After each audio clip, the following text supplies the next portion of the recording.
Halo sahabat Kuroineko, perkenalkan saya Ani yang akan selalu menemani ruang diskusi kita. Ruang kecil ini bukan tempat untuk berteriak, tapi tempat untuk mendengar, bukan tempat untuk menghakimi, tapi untuk memahami. Dan malam ini, atau mungkin pagi ini, saya ingin mengajak kalian berhenti sejenak dari hiruk-pikuk dunia modern yang sebentar lagi akan menyalakan kembang api paling bisingnya. Tahun baru, sebentar lagi, jarum jam akan bertemu di angka 12.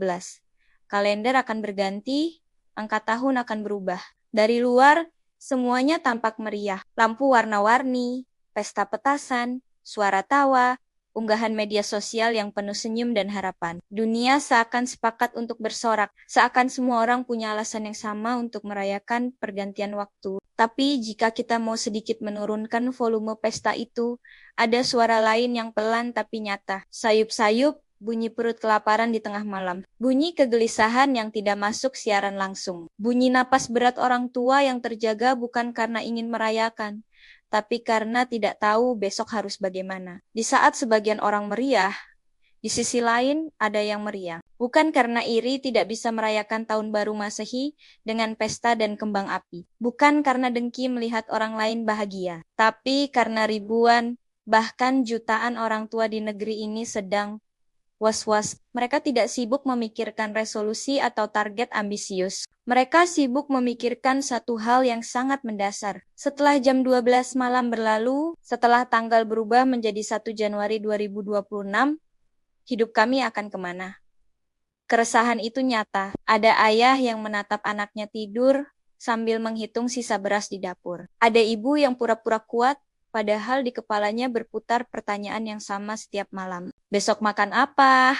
Besok kerja di mana? Besok masih bisa bertahan atau tidak? Tahun baru bagi mereka bukan lembaran putih penuh mimpi. Tahun baru adalah halaman kosong yang menakutkan, karena mereka tidak tahu dengan tinta apa harus menulisnya. Kita sering terlalu cepat menyederhanakan kemiskinan dan kesulitan hidup. Kita bilang kurang usaha, kurang bersyukur, kurang kreatif, seakan semua orang punya posisi start yang sama. Seakan semua orang punya energi, kesempatan, dan akses yang setara. Padahal realitanya tidak begitu. Ada yang sudah berlari sejak subuh, tapi tetap di tempat. Ada yang bekerja keras, tapi hasilnya habis untuk menutup lubang hari ini, tanpa sempat memikirkan hari esok. Di momen seperti ini, pertanyaan yang sering muncul bukan soal siapa yang salah, tapi siapa yang peduli. Apakah di tengah gemuruh kembang api, kita masih mau mendengar suara sunyi itu? Apakah di tengah pesta, kita masih ingat bahwa ada orang yang memilih tidur lebih cepat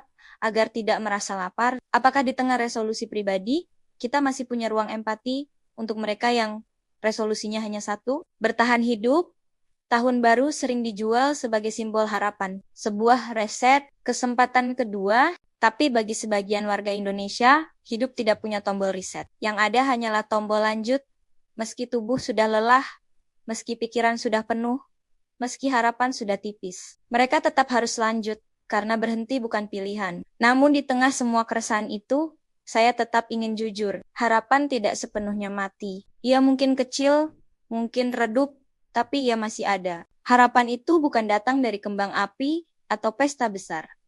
Harapan itu sering datang dari hal-hal sederhana. Dari satu hari kerja yang masih bisa didapat, dari satu pintu yang masih mau dibuka, dari satu orang yang masih mau peduli. Yang menjadi masalah adalah harapan seringkali kalah cepat dengan sistem yang tidak ramah. Harga kebutuhan naik lebih cepat daripada upah.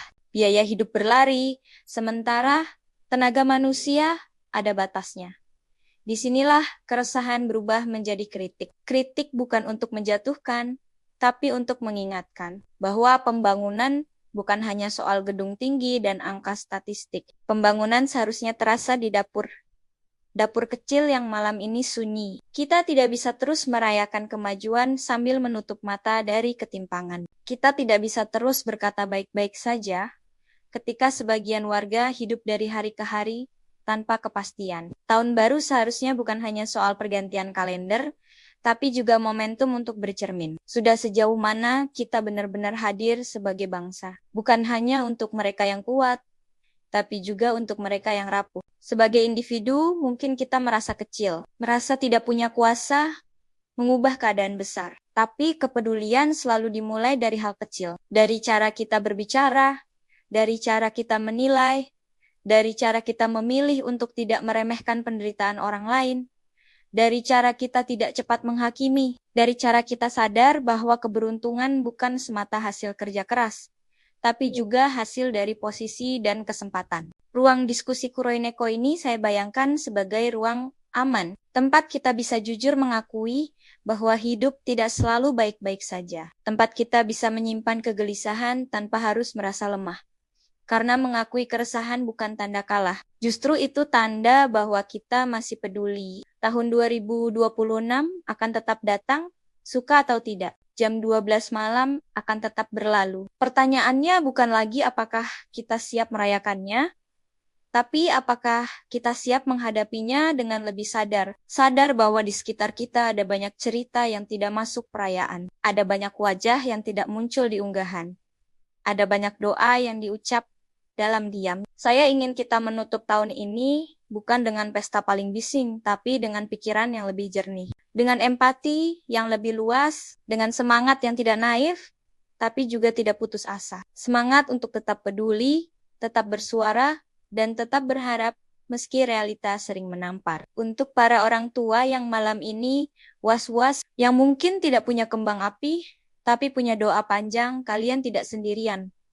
Keresahan kalian nyata, kelelahan kalian valid, dan meski dunia sering terasa tidak adil, suara kalian layak didengar. Sahabat Kuroineko, tahun baru bukan akhir dari masalah, tapi ia bisa menjadi awal dari kesadaran bahwa hidup bukan hanya tentang siapa yang paling meriah, tapi siapa yang paling peduli. Bahwa harapan tidak selalu datang dari atas, tapi sering tumbuh dari sesama. Mari kita masuk ke tahun 2026 dengan mata terbuka, dengan hati yang tidak kebal, dengan keberanian untuk terus mengingatkan, terus mengajak berpikir, dan terus menjaga kemanusiaan kita. Karena di tengah dunia yang gemar merayakan, menjadi manusia yang peduli adalah bentuk perlawanan paling sunyi, tapi paling berarti.